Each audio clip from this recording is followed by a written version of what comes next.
Once a month, we partner with Southern Oregon PBS to bring you an audio version of their program, Us As We Are, which explores the people and places of Southern Oregon. Here's your host, Keegan Van Hook. Hi there, folks. I'm Keegan Van Hook, and this is Us As We Are. First, today, I'm going to share conversations I had with members of the unhoused community in Ashland about what it's like living a life where you have to move every 72 hours.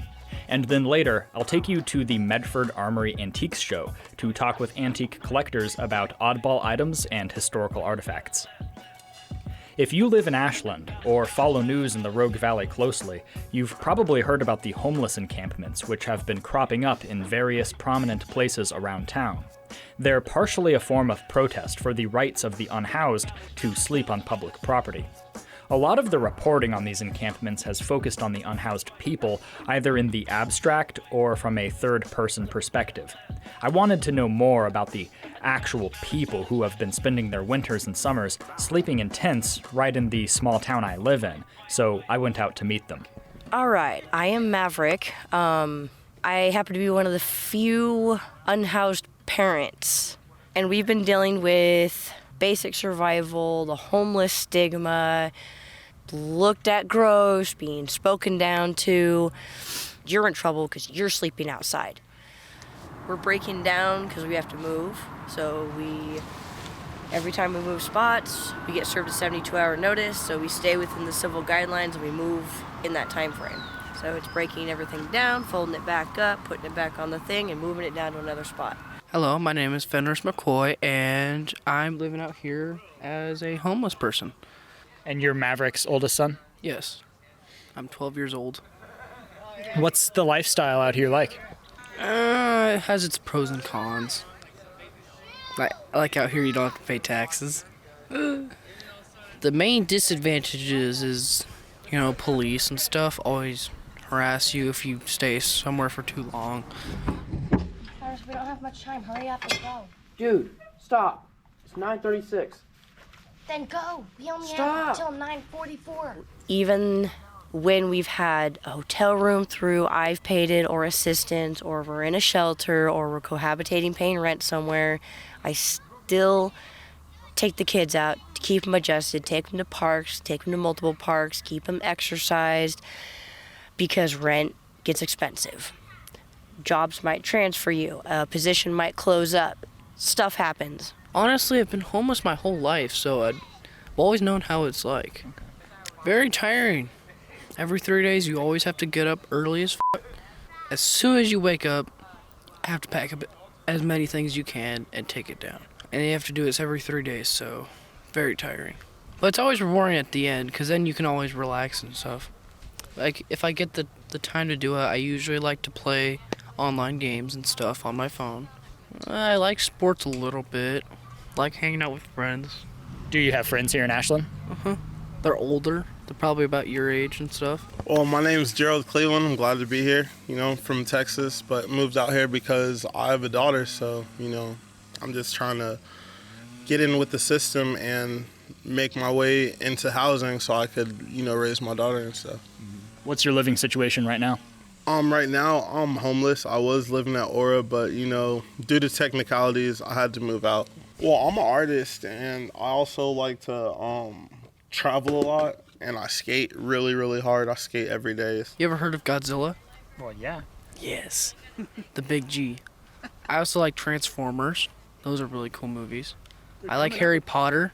This last winter, there was no assistance that would take the whole family. I couldn't find a place that would take me and all the kids and continue with them being able to have their friends, and kind of what we have adjusted and keep going with that. The idea of them splitting us away from each other makes me kind of frustrated. Like, why would they want to do that? We're not allowed guests. We're not allowed communal meals. If we require it, we're not allowed cannabis because it's federally funded. The shelters shut down at a certain time of night, so you may not be able to leave the grounds, or you may not be able to leave the building. Why is it so restrictive at the shelters? Safety and insurance reasons is why they have it. So have you been spending most of your time in Ashland with this group moving around? Yeah, I have. It's really a safe place for me, and until I do get housing and everything like that, they're making sure that I'm taken care of, so I don't have to watch my back too hard. Right over your food too. Okay, my name is Priya Virasamy. I'm here for the Ashland BIPOC Sanctuary, and we do community feeds every Saturday from 12 to 2, just so that we can facilitate food services for our displaced members of community, and so that we can help them live. Even people that have lived here long term cannot afford it anymore. With that comes displacement. And then the vitriol that they have faced because of needing places to stay. I don't understand how people expect them to keep moving and keep having these stressors put on them when they just need a place to land. Can we talk about the idea of the self-governing habitation zone? Maybe you can introduce that concept. Self-governing habitation zone is letting us have a habitat, letting us build little nests or whatever. And that's kind of what the protest has been trying to show, is that yes, a small group can stay civil, can stay coordinated. The group has facilitated from the beginning to the end with a variety of people. So this meeting was called by me and other people, spreading word out, to be the very first, completely open and public meeting as a repercussion of the talks that we've been having with the city of Ashland. This is the voice of Joseph Gibson, who was the primary originator of the protest aspect of the roaming encampment in Ashland back in November of 2020. Gibson continues to serve as a major organizer for the unhoused community throughout the entire Rogue Valley. And so we had a discussion of what it meant that we had brought up at the previous meeting of the term self-governing habitation zone. It's just the ability to govern yourselves on those things that are life necessary. Self-governing habitation zone. The habitation zone, what would that physically look like? How is that going to manifest in the world? We don't know where it's going to be, but what does that look like? The ones that have been started and are successful are kind of creative from the ground up. It could start with tents, it could start with pallet houses, it could start with tying some poles together and making a teepee. I feel like it'd be a safe haven for us instead of always having to move around. What do you want for yourself and what do you want for your kids? To let them finish growing up. Small scale, that's all they really freaking need, is just a protected space. I can build a thing. I don't care if there's no house that comes with the permissible spot. You just need that spot to be that just you don't have to that move. Spot where everyone can agree on, just leave her the hell alone for the next decade. That's it. So beyond that, I can grow a garden, I can get a goat, I could grow flax or hemp or whatever, and I could have material, I could have sheep. If I get an Angora goat, I have all the wool I want in the world to spin and then knit it and then stitch it and happy as a clam. What do you want your life to look like in the long term? Probably have a stable life, That's